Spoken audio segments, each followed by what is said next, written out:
Have you ever noticed how your mind whispers before it screams? It rarely starts with exhaustion or burnout. No.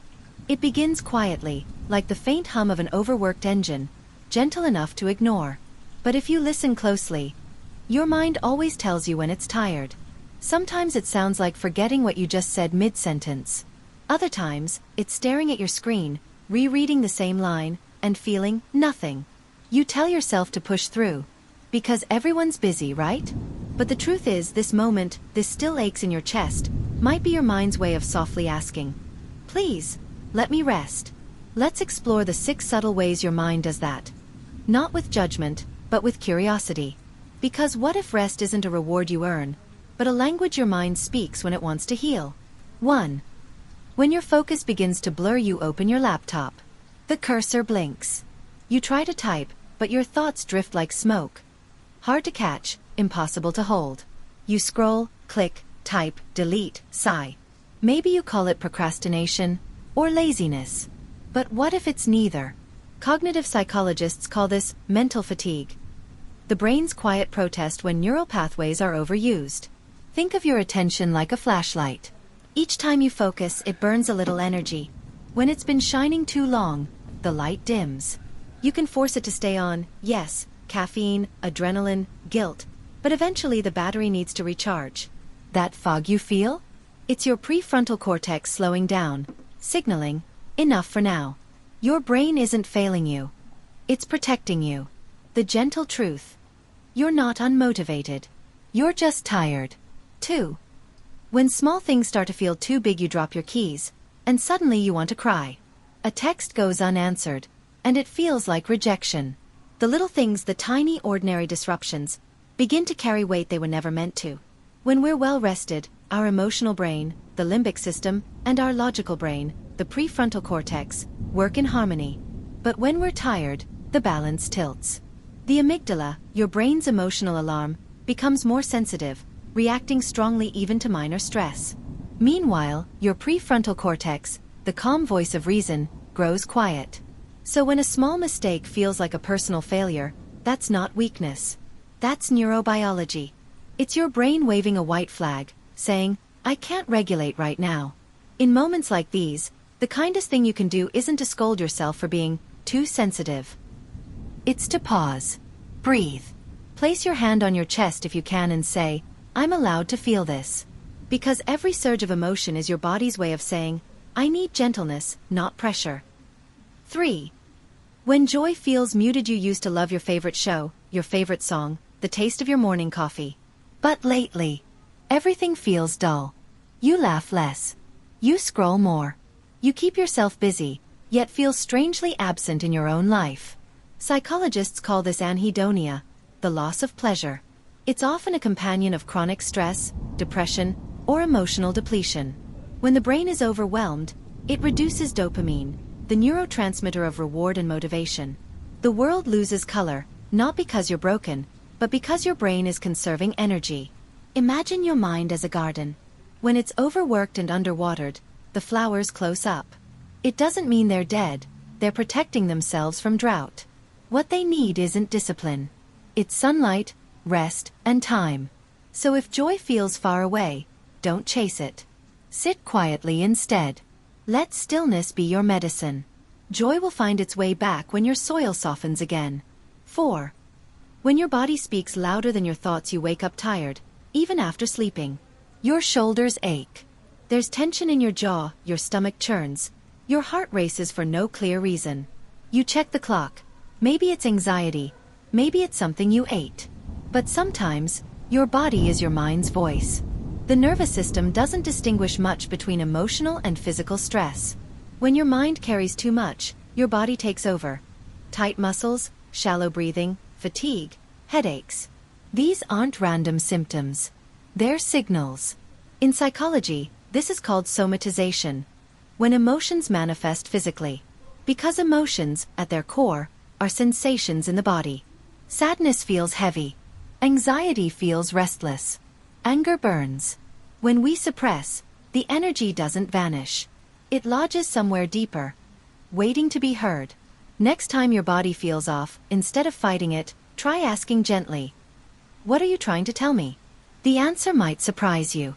Sometimes, the ache isn't asking for medicine. It's asking for permission to rest. 5. When you start to feel detached, you're in a room full of people, but feel miles away. You catch yourself zoning out during conversations. Music plays, but it sounds distant. You're there yet not there. This quiet disconnection is often your mind's last defense before burnout. It's called dissociation, a protective mechanism that lets your brain step back from overwhelm when reality feels too heavy. It's your psyche saying, I can't process all of this right now, so I'll numb a little instead. It can feel scary, like losing your spark. But dissociation isn't a failure of consciousness. It's a pause. A buffer zone between who you are and what you've endured. When this happens, try to ground yourself. Notice 5 things you can see, 4 you can touch, 3 you can hear, 2 you can smell, 1 you can taste. Feel your breath move in your chest. Whisper to yourself, I'm safe now. Because the goal isn't to force presence, it's to gently invite it back. 6. When you crave escape more than connection, the loudest sign of exhaustion is the desire to disappear. To scroll endlessly, to binge watch, to sleep through your days, to drown your mind in anything that helps you not feel. It's easy to label this as avoidance. But in truth, it's self-protection. Your brain has something called the default mode network, the part active when you're daydreaming or introspecting. When overwhelmed, it seeks refuge in mental wandering, because constant awareness of pain is too much to bear. So when you catch yourself craving silence, distance, solitude, know that you're not broken. You're searching for safety. The task isn't to shame that instinct.